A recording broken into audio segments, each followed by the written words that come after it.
Eccoci qua ragazzi, bentornati al canale di Danix, torniamo con Hellblade 2, riprendiamo da questo punto, andiamo avanti.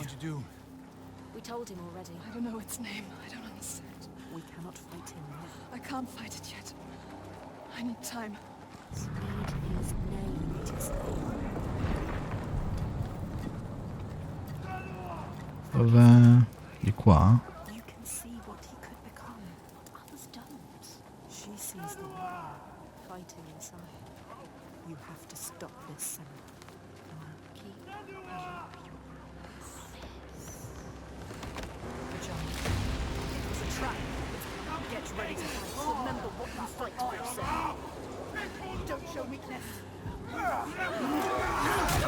Lo sapevo che ne arrivavano, signori.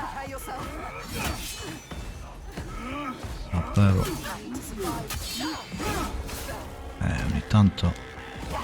Ogni tanto anche se ti blocchi non c'è verso. Magari il tempismo vola, c'è da dire anche quello, però il problema è che se non si carica quella cosa io non posso fare nulla. Ma questo sono tosti. Eccolo qua. Così, maledizione, vai.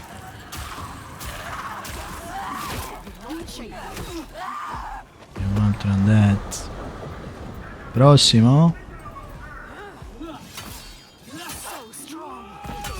Sono forti, devo dire, raga. Piuttosto tosti.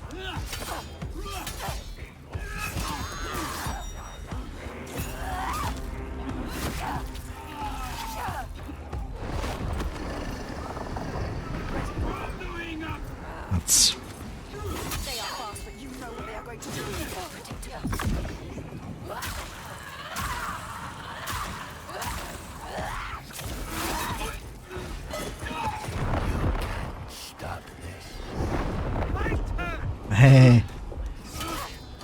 Si riportano.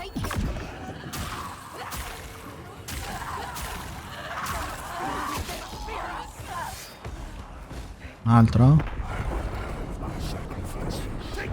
Sì. Ma che cazzo? Me li sta spingendo quel covo, Ehi.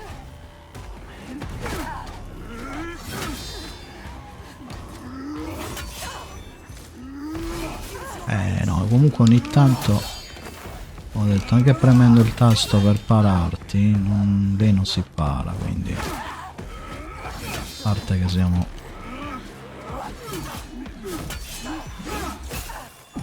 proprio vicini, quindi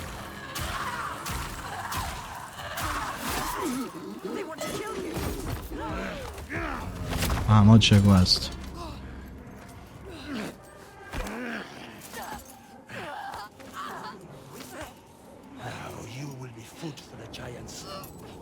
Your blood will give us another day of peace and safety. You hear that, woman? Hear him coming? The most glorious of them all. The tyrant. The king.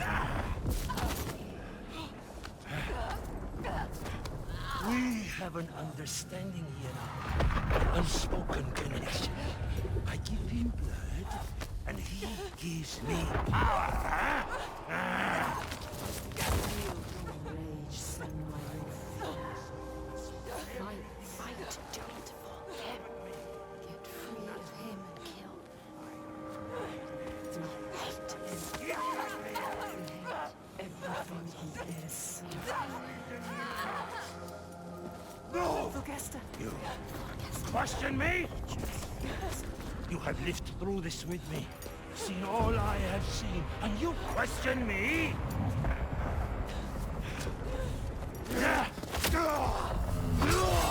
Ah, quindi ci aiuta. Pensavo che... The only one. Do you hear me? This ends now. secondo me non dura molto però quello.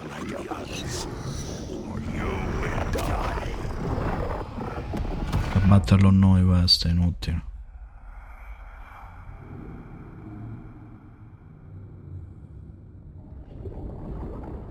You are the one we chose. You who have died from this, lived through this. Do you see yet?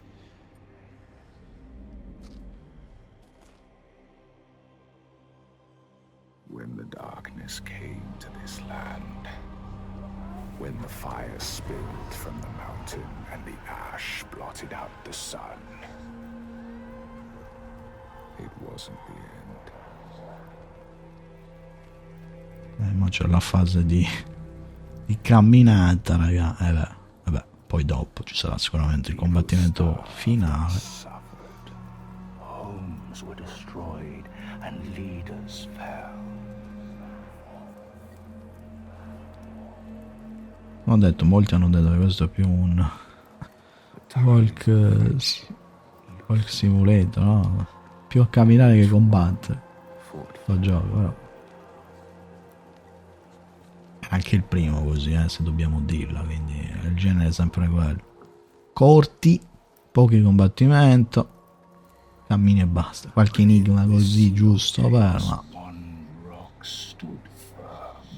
Più grafica che altro, devo dire, alla fine. Però ci sta, perché questi giochi quando sono fatti bene, anche se sono corti, sono comunque da giocare, non è che, quindi ve lo consiglio, recuperate anche il primo, magari se non l'avete fatto, perché anche il primo merita. Anzi, se devo dire la mia, forse, che ormai siamo per finire secondo me questo, secondo me forse è un po' meglio il primo, così la butto lì, così, non lo so, un po' più, forse un po' meglio, però.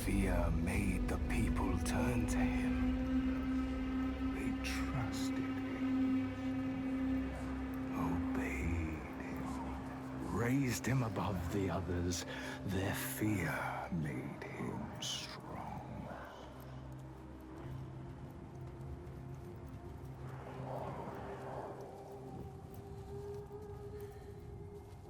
And as the land healed and the people healed, their fear ebbed, and he saw them start to turn away, to think for themselves, to choose their own path. And he felt his own strength ebb in turn. And he wanted to hold on to that strength, to hold his place in their hearts, their wills.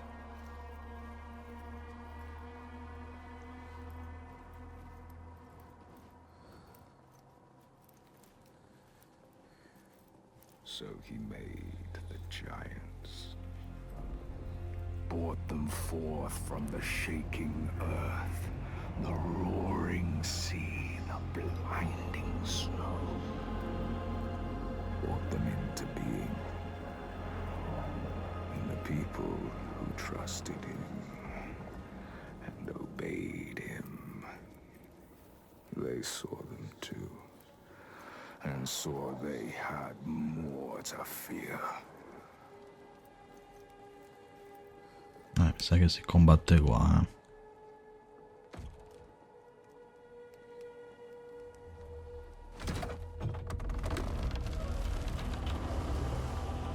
Beh, sempre fuori siamo.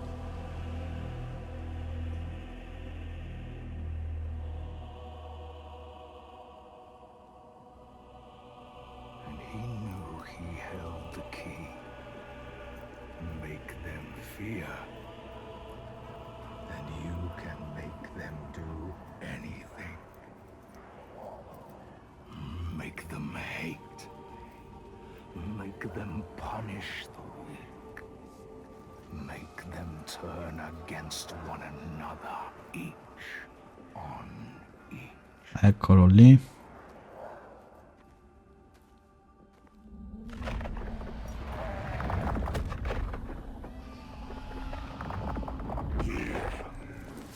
Quello l'ha massacrato. My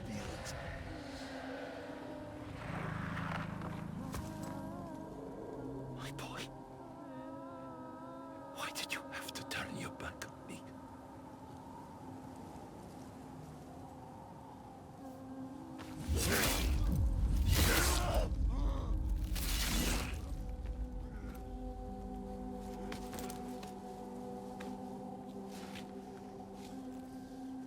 Sistemiamo noi, non ti preoccupare.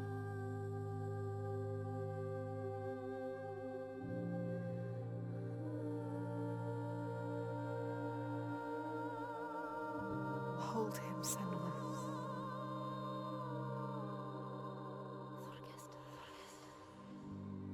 He chose you, Senua.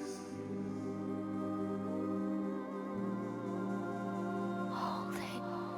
So brave. I am going to kill him. We will kill him. There's always someone ready to take his place.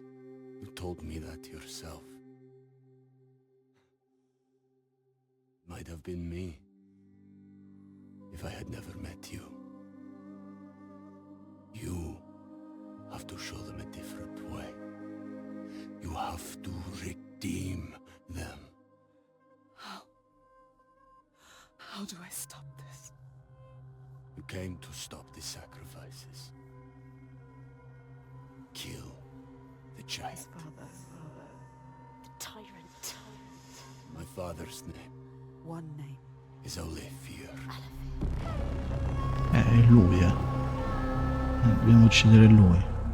You will end this.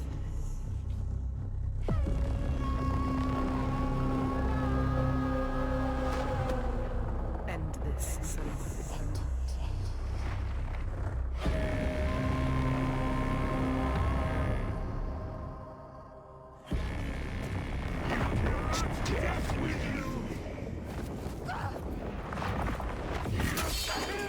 Partiamo.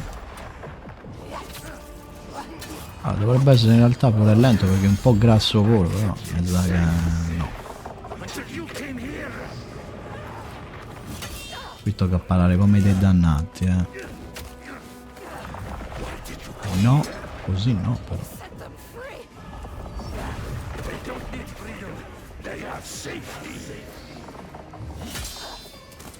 Hai colpi fortissimi. No, non dirmi che siamo morti.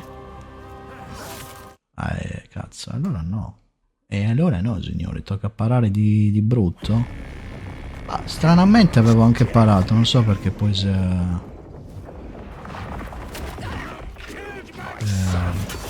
caricato a terra. Evidentemente il colpo pesante che fa dobbiamo propriamente evitarlo in un modo o nell'altro. Com'è che si schivava? Con il tasto A. Questo è forte, cazzo.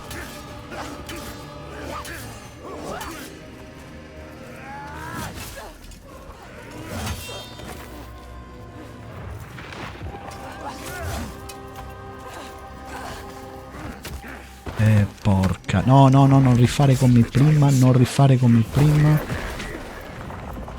No, non la finiamo più.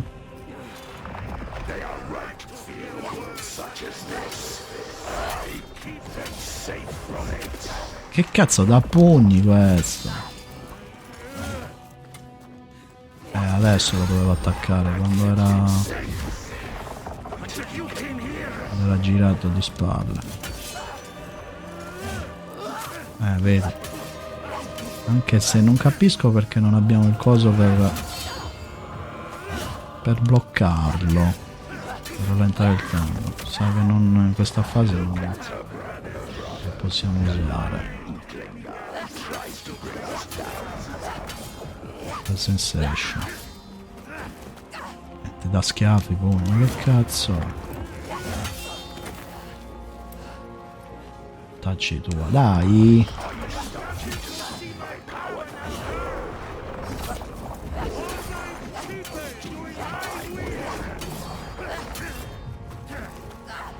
Il pugno o lo schiaffo non riesco mai a schivarlo.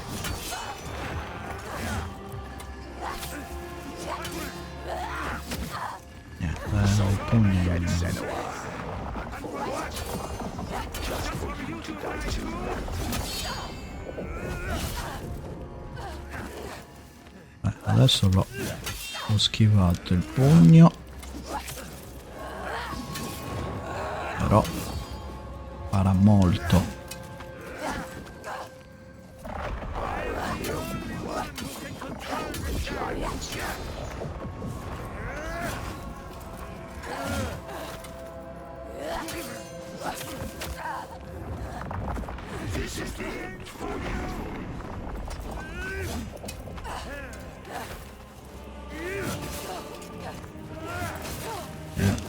Niente, no, non così, non così.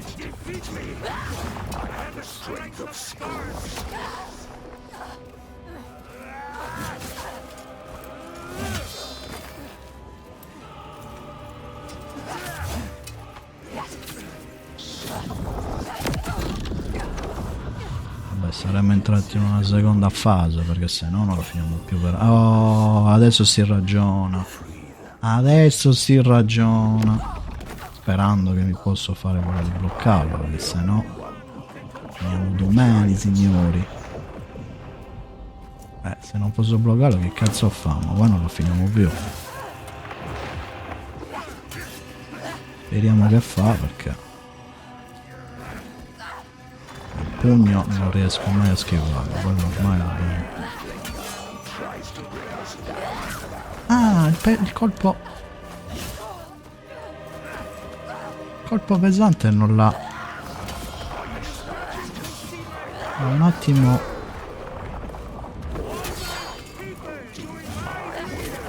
attimo debolito, diciamo così. Un po' spostato, ma giusto poco. No, però mi sa che non me lo dà neanche adesso il coso di bloccare.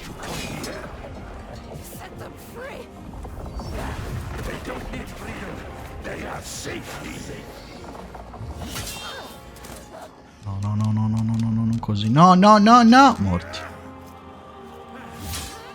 Dovevo solo spostare. Perché infatti è strano che quando in questa fase non ti puoi spostare, non ha senso.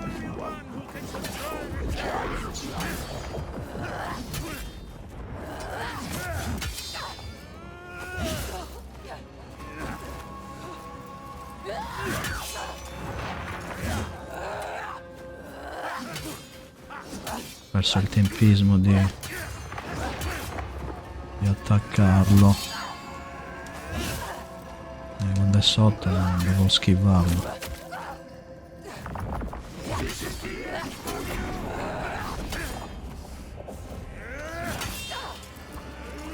Sì, devo fare così quando... Forse dovevo fare... Ah, l'immortacci tua, dovevo cliccarlo io, ma vacca. Non l'avevo capito. Vabbè. Adesso l'abbiamo... perché me l'ha data anche prima, ma non ho fatto in tempo. Ok, ho capito come la boss fight. Sì, adesso ho capito. Perché me lo dà solo in determinato lasso di tempo. Bloccare il tempo, quindi adesso tornano comunque.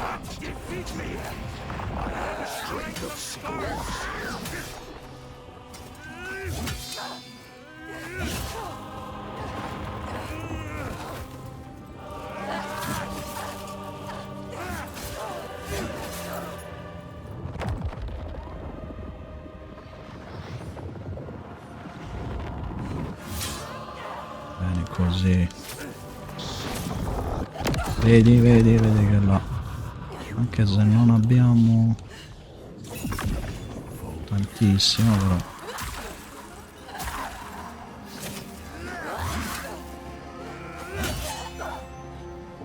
però questo è forte. Vabbè, penso che sia la boss fight finale, ha pure senso che... forte, no? Se no il gioco l'avevamo finito in un anno.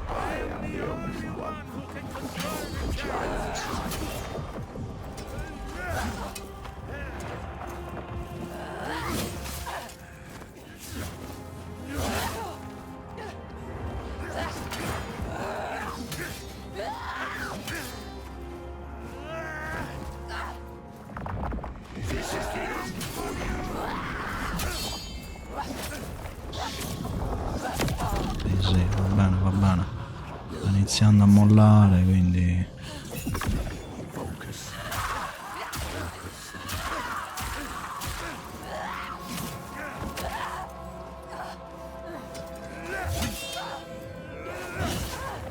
Oh, l'attacco secondario non riesco mai a...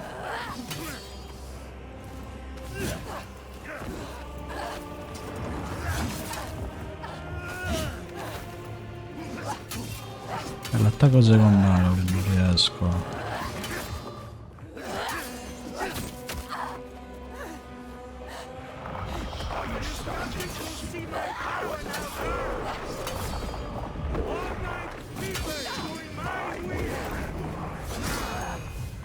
You keep them trapped with fear. I know you. No. I will shine a light on your lies, and they will see the truth. There are no giants, it's just you.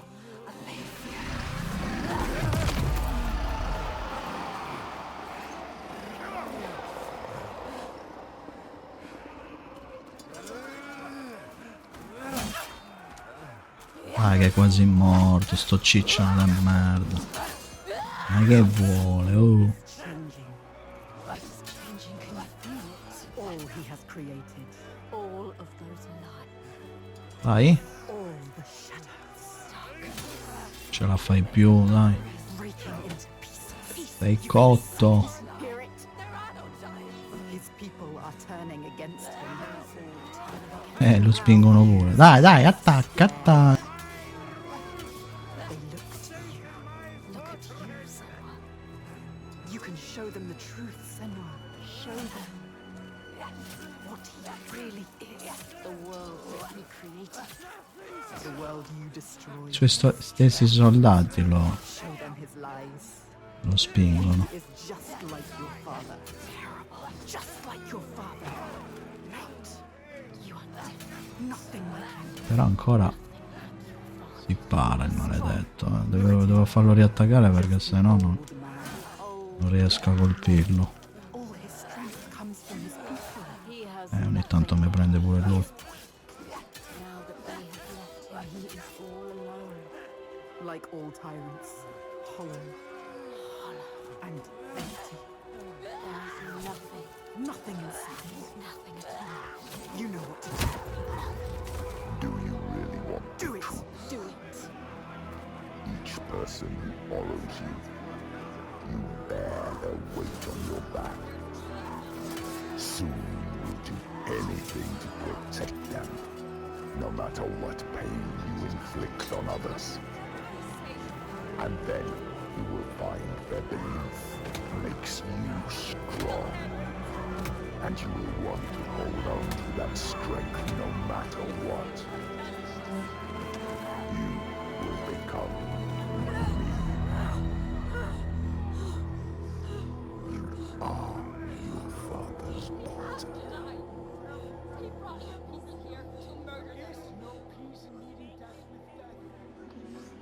Do you see how they cling to you, pleading? Do you see how their hands drag you down? You are everything. What would you do to keep them from harm? What would you do for the truth?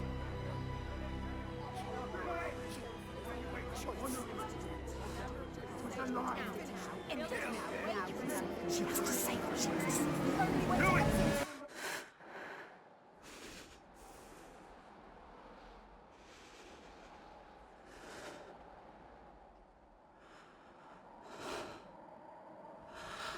choose how to end this.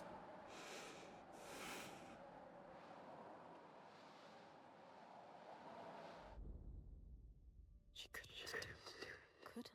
She chose a different path.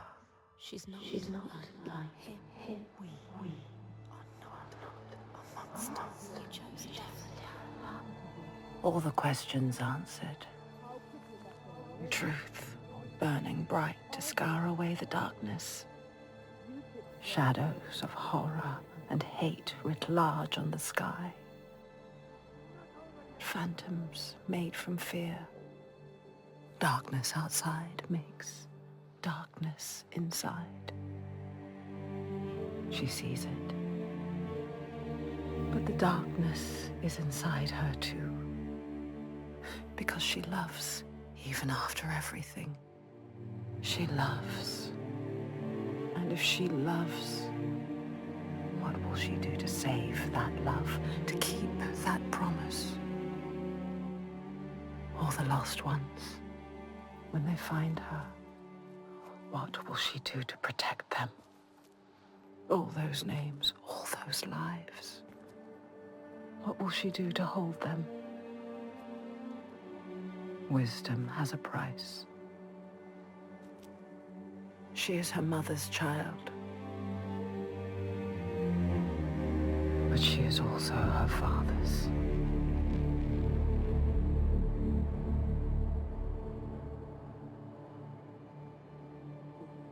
I see it now.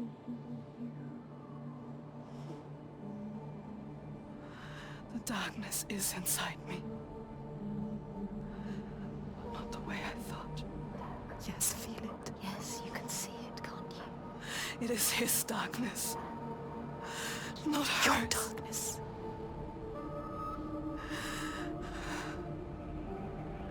And it carves a path for me. In your blood, in your bones. But I can't see where it leads. Haunting you forever. Part of me wants to let go of the fear. Let go of my shadows. And be free.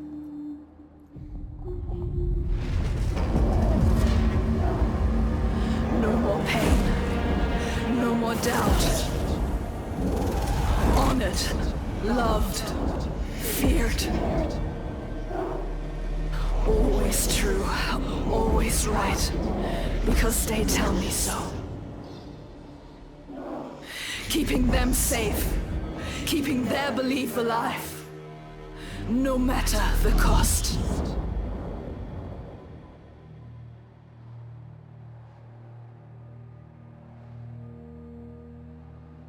Is this my fate? Can I choose my way? What will we become? We are not our fathers. There is always a choice. You taught me that. We will choose. Together. You decide. All her life she has been alone. She chose it. A shield to keep her heart from harm. A hymn to still the other voices, the ones outside. Not anymore. The ones she saved, the names she found, they lift her up. Their hands reach out to hers. And now, she reaches back to them. Her story is not written. There is always a choice.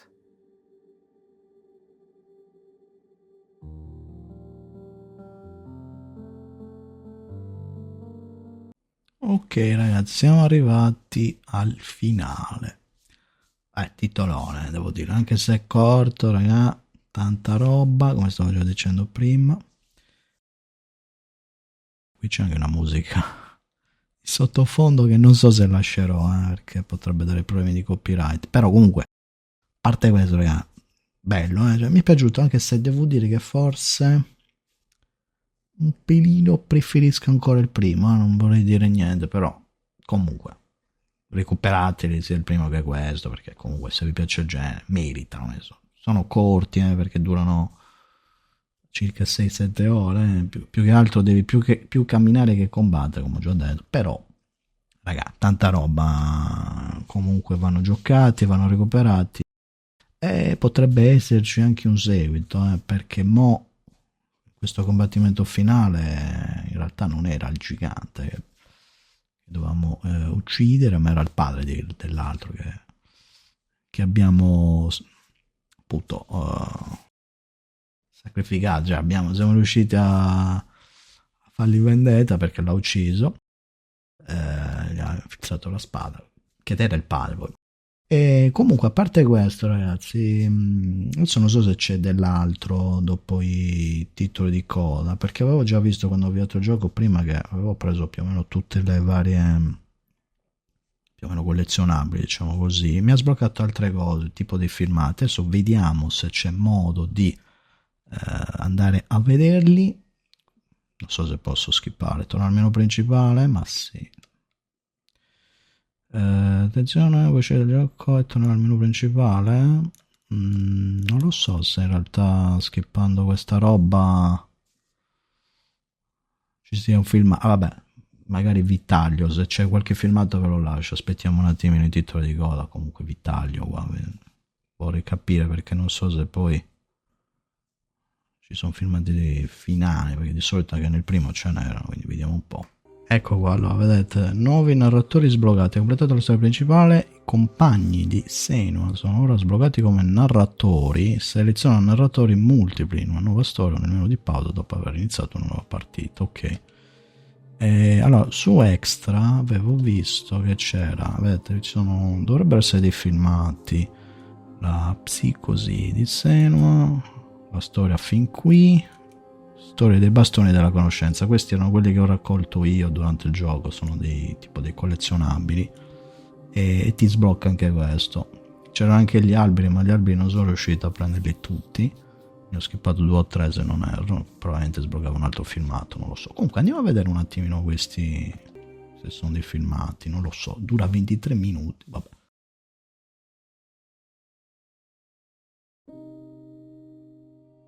Senua finds a unique courage to keep pushing forwards on her quest, no matter what. She sees the world differently to those around her and faces challenges others would avoid. When driven so strongly by one powerful purpose, she will do anything to rid the world of the darkness. This is her life's mission, and she will not stop until she fulfills her quest. My name is Eddie, and I have lived with psychosis for most of my life. To me, psychosis means living in a different reality, reality that isn't shared with other people. Often living with psychosis is dark and miserable. While experiencing psychosis, I've got to hear the voice of God, the opposite, seen and spoken with angels, and been to hell itself. Recovery college and peer support really did turn my life around. I thought I would never get better, and yet here I am.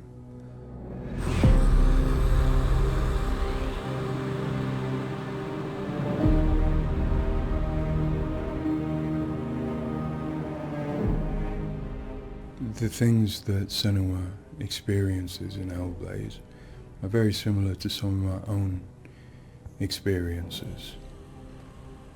She lives in a reality that other people might find hard to understand.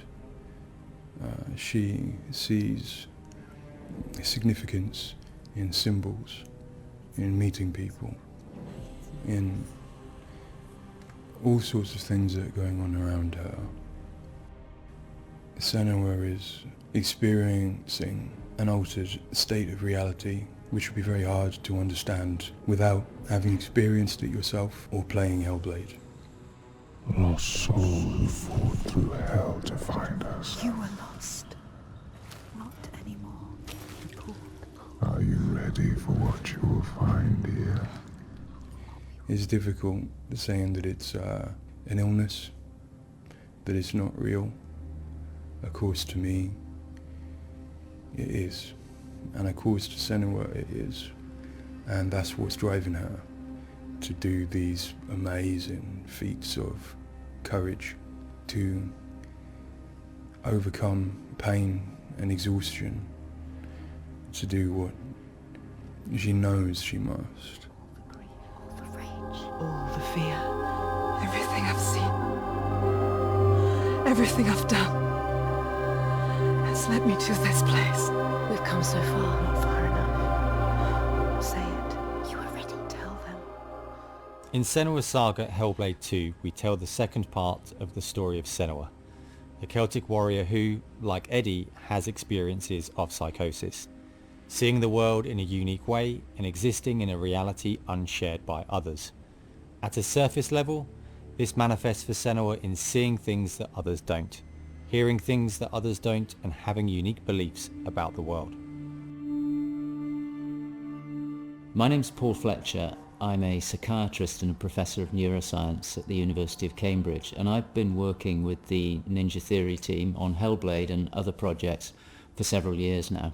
I am a clinical doctor, but have also added research and teaching to my role. And in all three areas, I'm especially interested in the human brain and how it strives to make sense of the world, which is complex and changing all the time. The lake, like a mirror. You can see the reflection. Senua, like many people, experiences psychosis. Now, psychosis is not a diagnosis, although it is associated with a number of medical and psychiatric conditions. But ultimately, it's a loose description of a shift in one's experience of reality. What are you doing? Screams of the dead. There's something here. They are not. I need to find out what it is. They are. A person with psychosis might experience changes in their perceptions and their beliefs. For example, they might see or hear things that other people can't. And they might come to believe things that are quite uncharacteristic for them. For example, they might feel that somebody, perhaps somebody even very close to them, is intent on trying to harm them. Now, it's very important to remember that this is not just a vague feeling or an imagination. To the person, it feels like their reality, just as everything around me feels like my reality to me. I, like many people, feel that in order to even begin to understand psychosis, we have to start with thinking about how the brain works in general, how it makes sense of the world around it. And when we do that, we're repeatedly confronted with evidence that actually it doesn't just rely on the evidence of our senses, but it actually relies on what it already knows, on its predictions, its anticipations, and its expectations. Your voices. Now that might seem like a defect. After all, why would we want to rely on what we already know rather than what the world is telling us? But if we did act simply as passive receivers, we would be completely swamped. We'd be like a newborn infant trying to make sense of the colours and shapes without any way of having a framework to try and understand those colours and shapes. Our senses are bombarded with information from the world that's rapid, it's intensive, it is noisy, ambiguous, unreliable. And if we were to try and make sense of that without imposing patterns and expectations, then it would be like trying to assemble a multi-dimensional jigsaw without knowing what the picture was on the box. Many of us think that the brain ultimately is an organ that makes predictions. It craves patterns and associations in order to make sense of the world. And without that, we are confronted with a feeling of uncertainty, of anxiety, of distress, even of fear. They're calling. Something is drawing. Where do these predictions come from? Many of them are actually embedded in the structure of our brain, probably wired there by evolution. Many of them come from our earliest experiences as babies, trying to make sense of this new world that we're born into. Many come from our early childhood experiences, from what we learn from others and how we interact with others, from our parents, our teachers, our friends.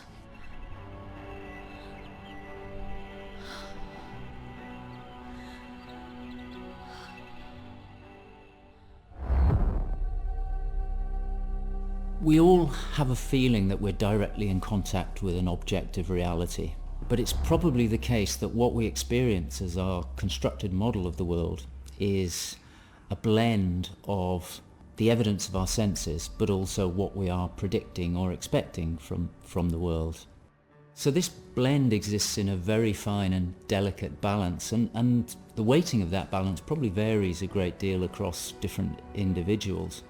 But crucially, this balance is what determines how we experience and interpret and act upon the world. And some of them are embedded in shared experiences with others, our society, our culture, our arts, even our religions and our mythologies.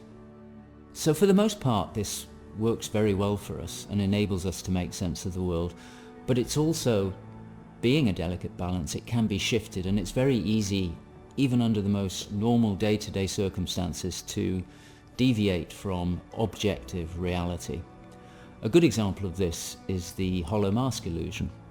All of us are familiar with a mask. We know that it depicts a face and that the inside is hollow. But when we see the mask rotating round and we see the hollow side, there is a deeper prediction, probably embedded in our brain, that facial features tend not to be hollow, that they stick out.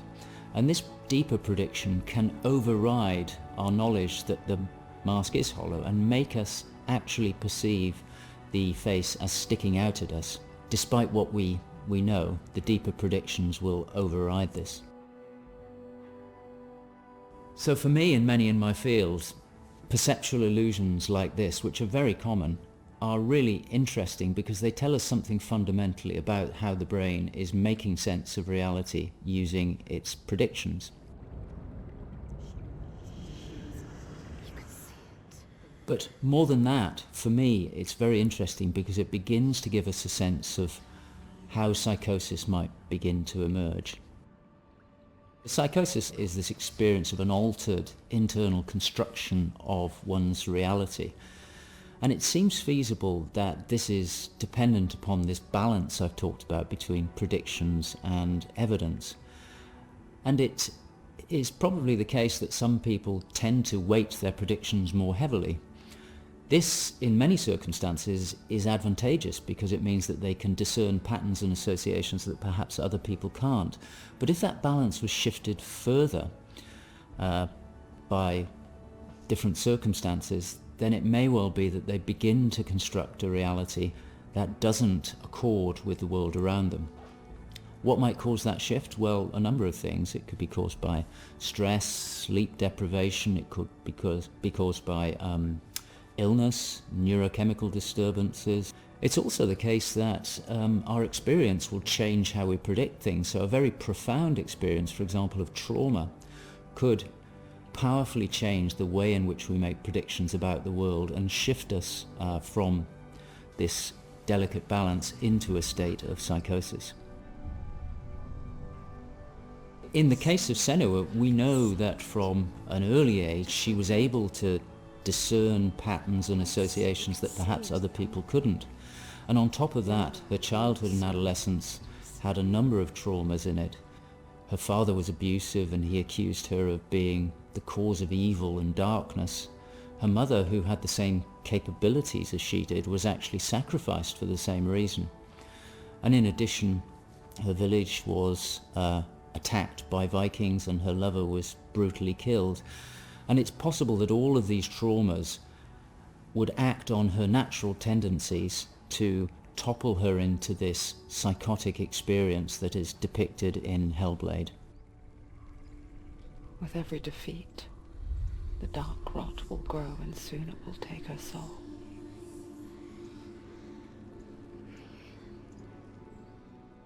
In Hellblade Senua's Sacrifice, we find Senua discovering and understanding her experiences. They're relatively new to her, and the pain and torment feels at its most acute.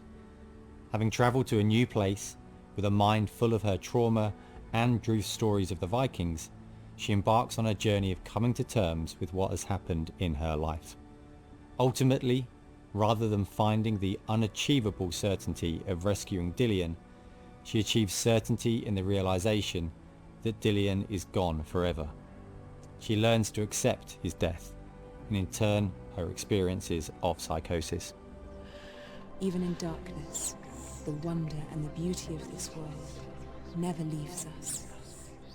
It is always there, waiting to... In Senua's Saga, we find Senua at a different place on her physical and mental journey.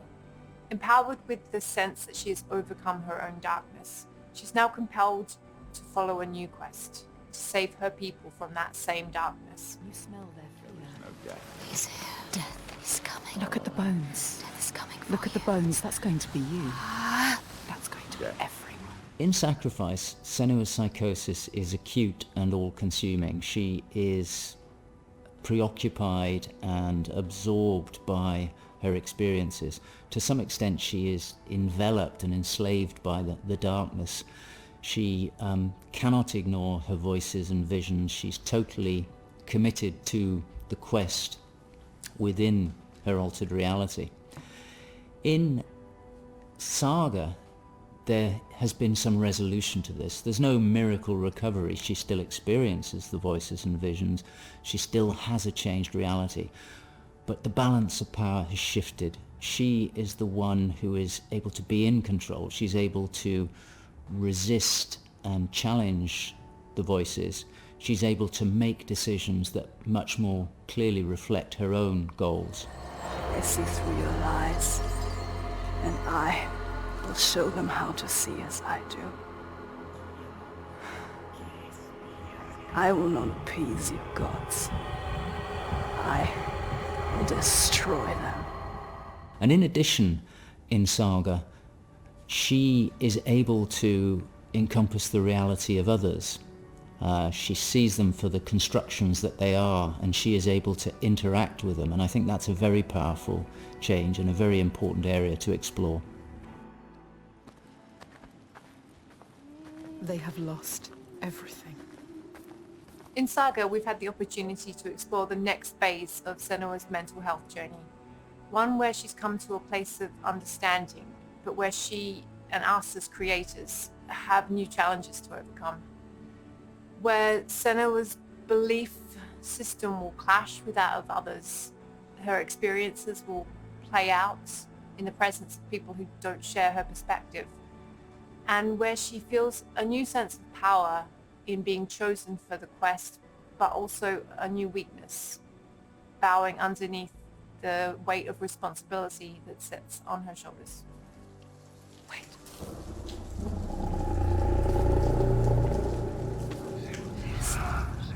In Saga, we have once again utilized binaural audio to bring Senua's voices to life.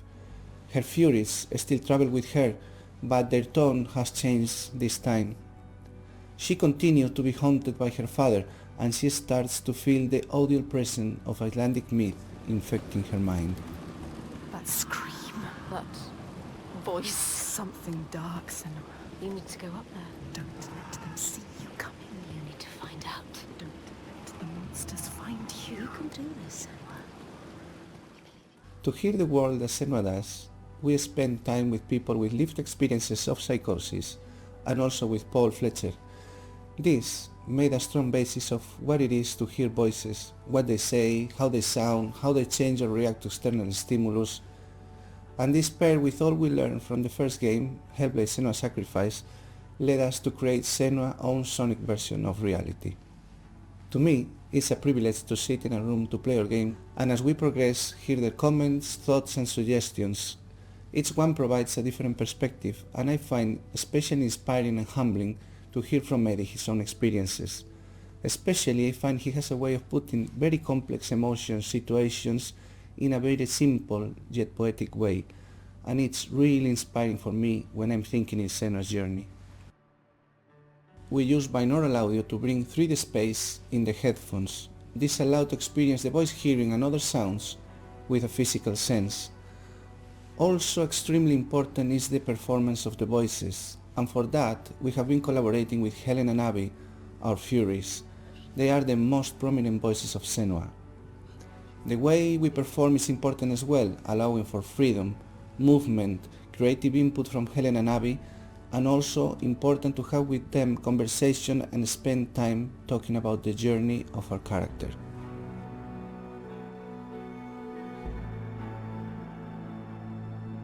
There is a lot of time gone into experimentation, so every sound in the game is connected in some way with the emotion that Senua is experiencing as she travels through Iceland, from the sounds of the nature to some of the musical moments.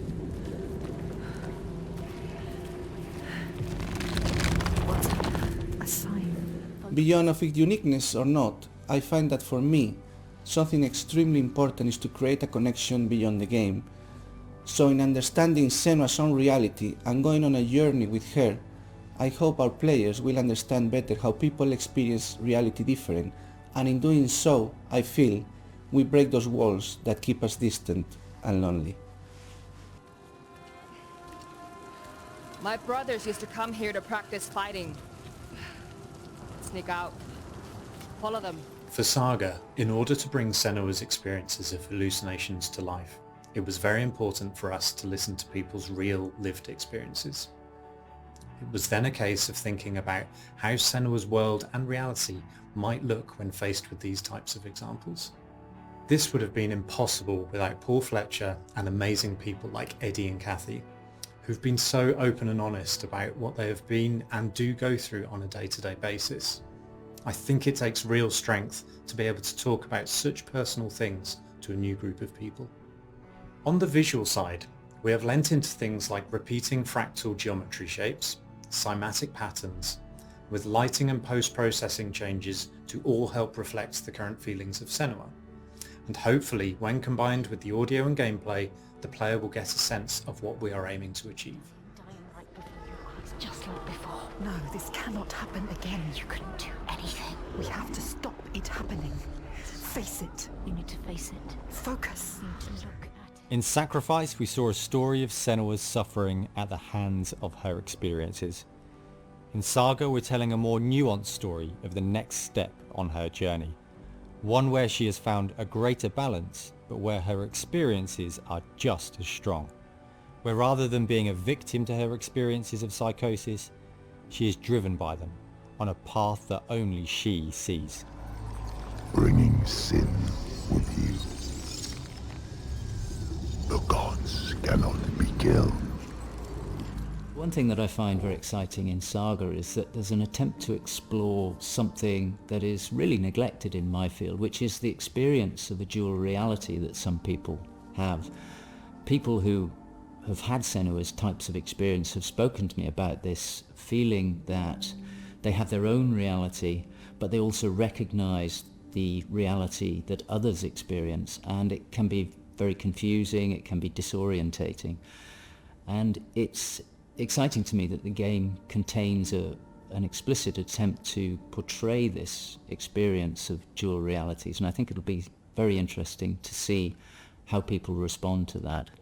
It's amazing what has been done and what's been portrayed. I think it's really difficult to turn words into what other people might be seeing, but I think I'm always blown away by what Ninja Theory come up with for their games, and I'm really stunned at the quality of, the things that she sees and the sounds of the voices that she has.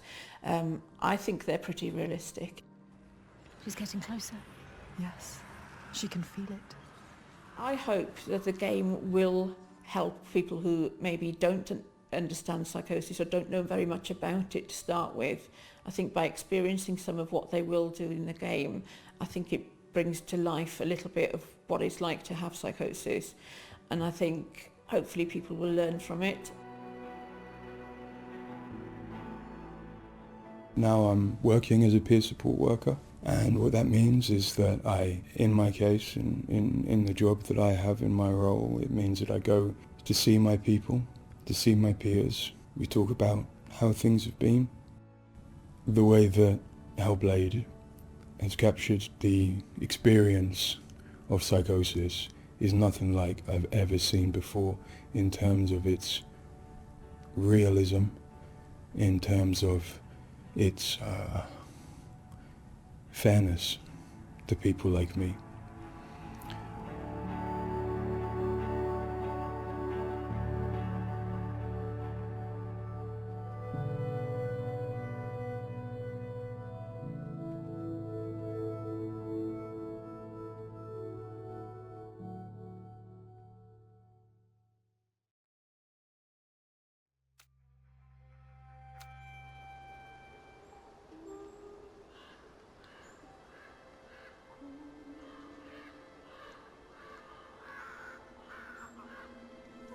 Senua, the outcast who became a warrior, who faced her demons and challenged the gods for her lover's soul, has accepted the voices, the furies, as part of herself.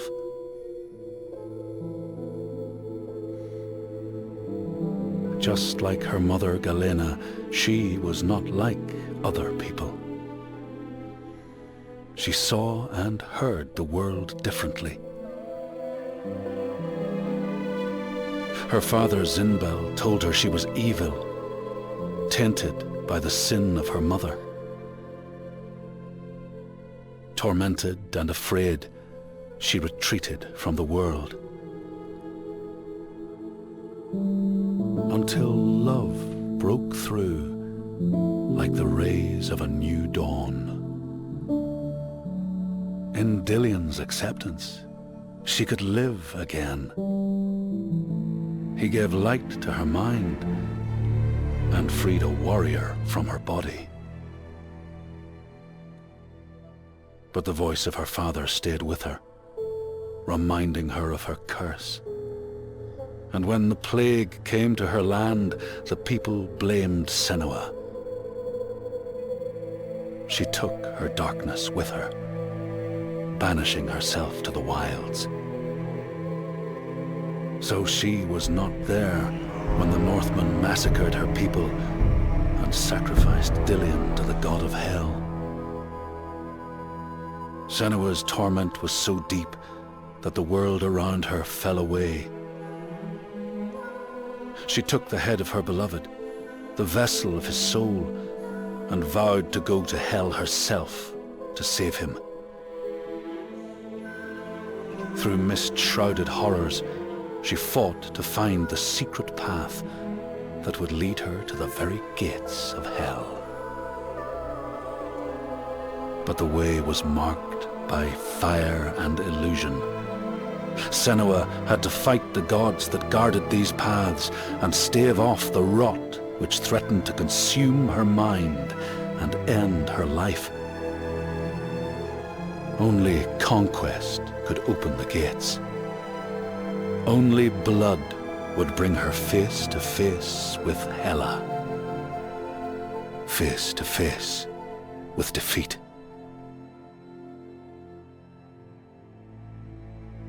Once again, Senua was engulfed in darkness, lost in a maze of misery and confusion.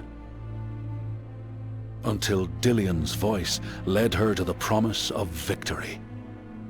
A sword that could kill a god.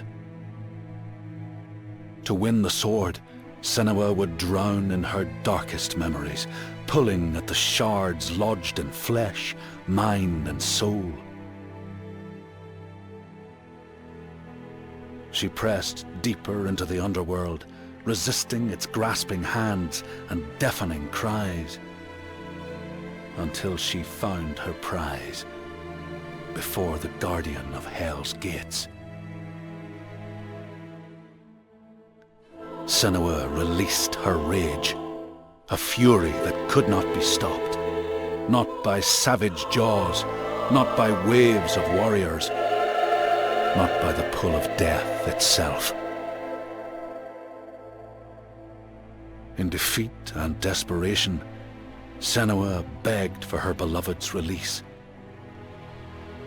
But a sacrifice must be made, and burdens cast away. Senua's fate was never in the hands of the gods, but in her own.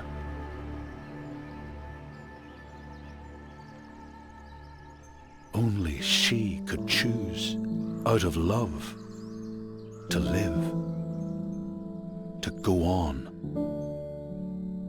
and to take us with her.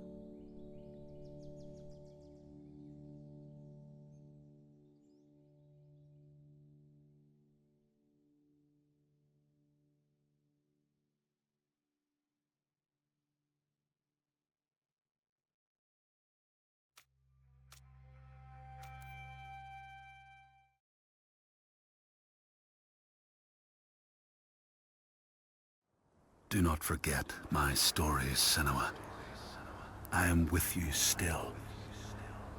Out of hell you have come, and now find yourself in Midgard, the world of men. Do not think it any less dangerous for that. Your path has taken you far from home, across the boundless sea, and you must go on to the heart of this place. To the heart of man. You have seen how the Northmen journey out to conquer, and this is one of their lands, as icy dark as Niflheim, yet as fiery as Muspel. It has not long been claimed, and they try still to tame it.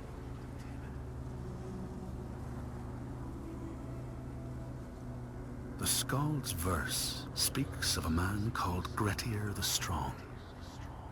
A strange and bloody life he led. And it happened in this land you have come to. Listen to his story, Senua, for it may in some small way illuminate your own.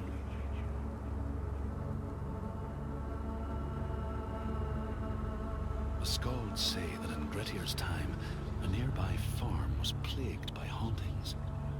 A shepherd called Glamour was killed by some evil force, found dead in the snow, bloated and black. His body could not be taken to burial, because he was held fast to the ground. So it was left. 3 days after his death, the body was missing.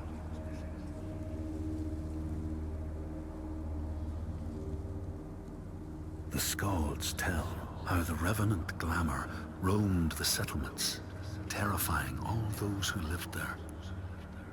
Each one he killed, in turn, rose to walk beside him. Thus, evil begets evil. But the man Grettir was proud and overbearing, and thought the Droiger no match for his strength.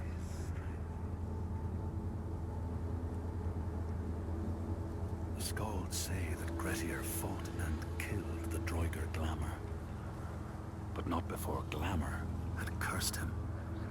His strength would be turned against him, his deeds bring death and exile, and he would be always before Grettir's eyes, making him afraid to be alone.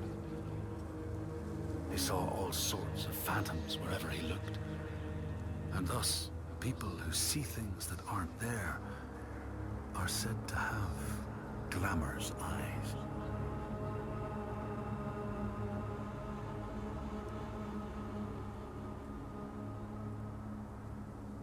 The Skalds tell how in the time of Grettir's kinsman Thorgrim, there was a terrible famine. No crops could be grown, and the fish fled the nets. It lasted years, and the people were desperate. There was no respite even in spring, since terrible gales from the north would rise up and set in for weeks. This is a cold and unforgiving land, Senua.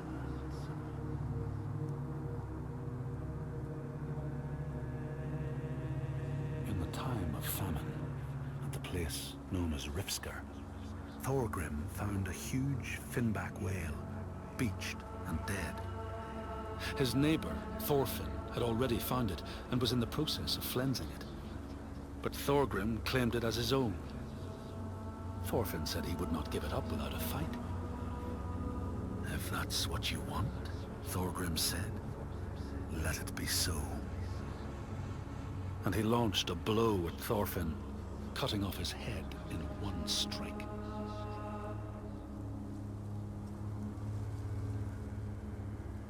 The Skalds say that the neighbours fought, armed only with the knives and axes they had brought to cut up the whale, even picking out the whale ribs to beat down their enemies.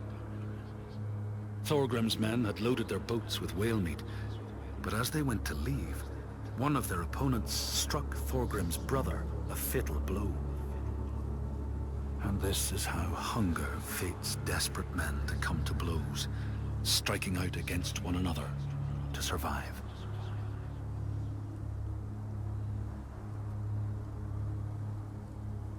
The Skalds speak of the time Grettir, traveling with some others, ran into rough weather and docked their boat on an island. They had not brought fire with them, and the merchants complained bitterly. Seeing a great fire blazing on the other side of the strait, Grettir said he would swim over to fetch it. He took off his clothes and struck out across the water, wearing nothing but a cloak.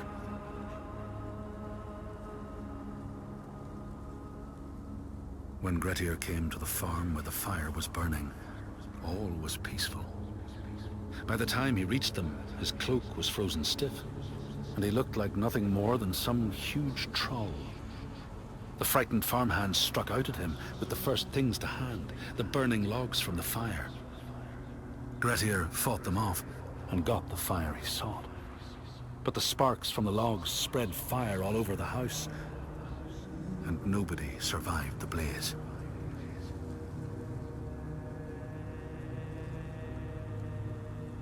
The Skalds say that Grettir swam back across the strait, keeping the fire safe from the water. His friends applauded Grettir's bravery, but when word spread about the massacre at the farm, people took against Grettir. Nobody wanted anything to do with him, and when the news reached the Althing in the summer, Grettir was pronounced an outlaw. All doors would hence be shut to him.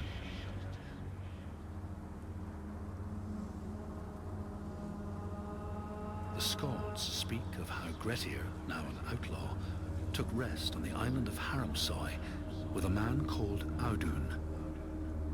Grettir saw a great yellow glow like a fire rising from the ground. Audun told him it was coming from the burial mound of Kar the Old, who ever since he died had haunted the island, and warned him to stay away.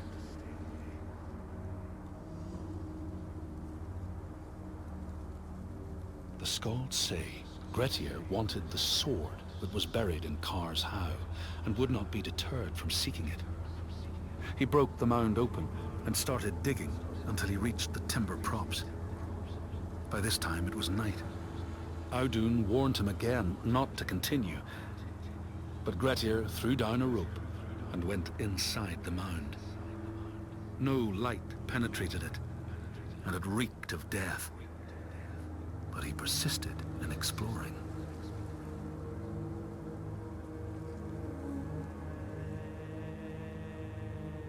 Grettir found the sword he was seeking, Kar's loom, buried in the grave mound.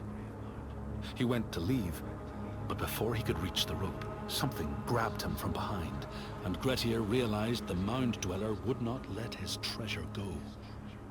The two fought ferociously, until Grettir got the advantage and chopped off the revenant's head. But Kar's loom would prove his undoing, fated to be the sword that killed him.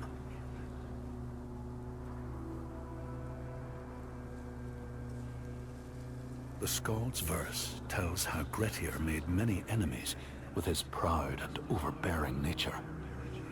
Always quick to anger, his strength and fighting prowess meant that even the most trivial of quarrels met a fatal end. The kinsmen of those he killed or maimed were angry, and because he was an outlaw, no one was allowed to help him.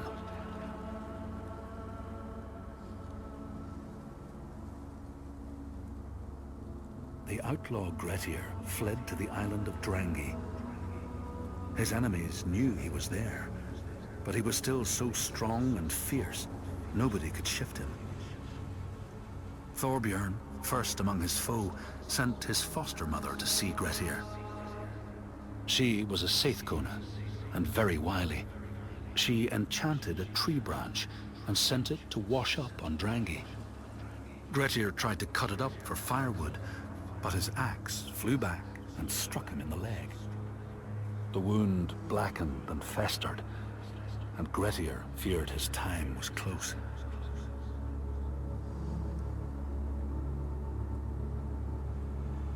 The Skalds say Grettir, wounded by Seidr, was now so weak it was possible for his enemies to defeat him. Under cover of night, Thorbjorn and his men attacked his shelter. They tried to disarm him, but he clung so firmly to his sword, Kar's Loom, that they had to cut off his arm to get it free. Then they used his sword to cut off his head, and the land's mightiest outlaw was dead.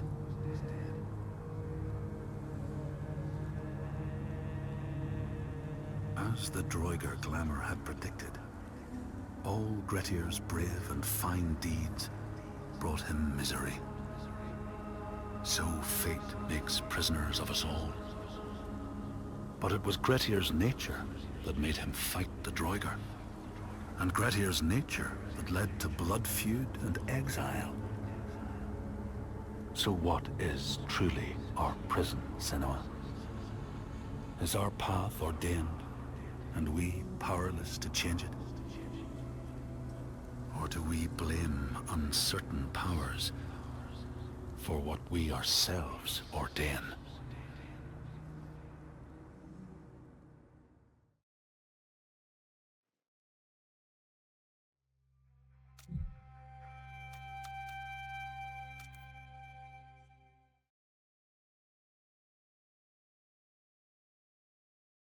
In all the places of the earth, they know that the gods and spirits affect man's path. All the misfortune that befalls man lies at their feet. If you have eyes to see, you see their presence and their power. Keep your eyes open, traveler, and you might see their faces. Here, they once said that Loki lies imprisoned in a cave, trapped by his enemies, who set a serpent above to drip venom on his face. His wife, Sigyn, sits beside to catch the venom in a bowl, but when she must leave to empty it, the poison falls unabated. His pain is so great that he thrashes and writhes. And here above, we see the earth shake and break apart. Across the sea, they know that the earth is carried in the arms of a giant.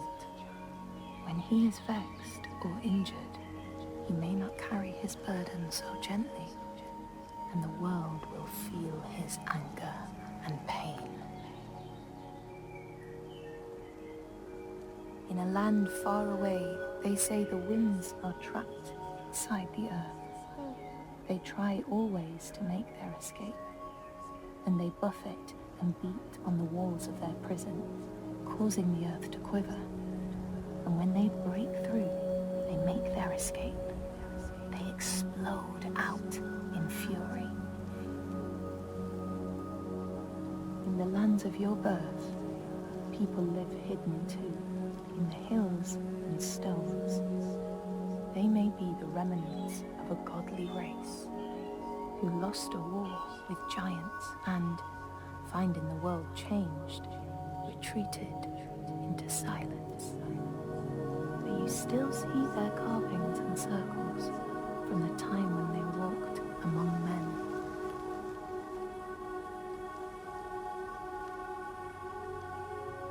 Here, they know that if times are harsh, you may ask of the hidden folk to share their bounty.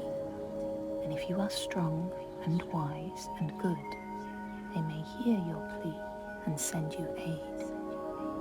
But if you are not, or if you do not respect the strictures they lay down, you might have your strife doubled.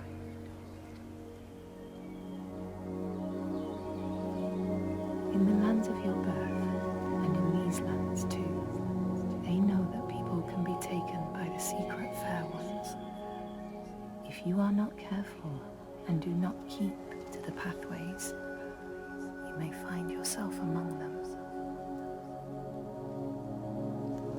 In a land to the east, they know that when a traveller finds themselves lost, it is the fault of the Vadadash, who wait at the crossroads to trick souls passing by. The only remedy is to let your horse lead you home, because beasts have no souls. But if you have no horse, your soul is lost forever.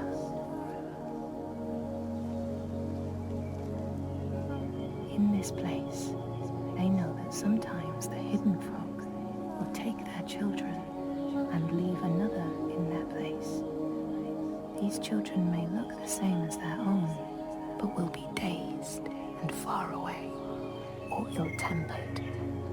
And you know then you have a changeling in your house.